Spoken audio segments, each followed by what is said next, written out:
Hi, I'm Danny with Danny Murphy & Associates. Are you an investor that owns real estate such as a condo, single-family home, or multi-units? Perhaps you own raw land or commercial property like a strip mall. Have you ever wanted to sell an existing investment asset and buy something different? Perhaps you want to consolidate several single-family homes or condos in exchange for an apartment building or a commercial property to make managing your portfolio more streamlined. Maybe you want to exchange some older properties and buy newer ones that are closer to your current home. Well, in all of these scenarios, and many more like these, taking advantage of a 1031 exchange to swap one business or investment asset for another will enable you to do so without cashing out and paying taxes, instead allowing the asset to grow tax deferred. There is no limit on how many times you can do a 1031 exchange. Therefore, you can roll over the gain from one piece of investment real estate to another many times over. In other words, you may have a profit in each swap, but you avoid paying taxes until you actually sell for cash.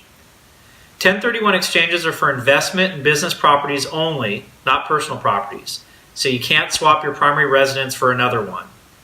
The exchange must be what we call like-kind investments, but this rule is surprisingly liberal. For example, you can exchange an apartment building for raw land or a strip mall. Delayed exchanges are okay.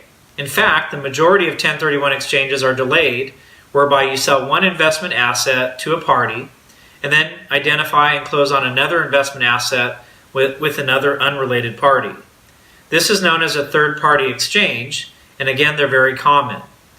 In a delayed exchange, you must identify a third party to hold the cash after you sell your investment property. This middleman is typically called a qualified intermediary.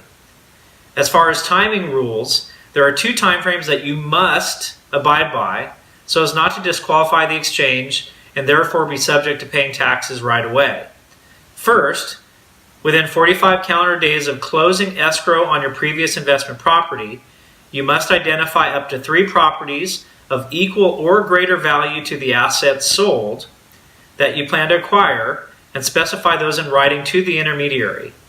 Second, you must finalize the sale of one or more of the 3 properties you identified within 180 calendar days after the close date of the previous property.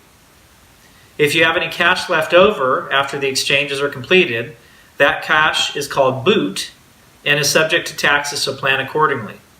Please note that there are many additional tax rules and laws pertaining to this subject that are not covered in this video.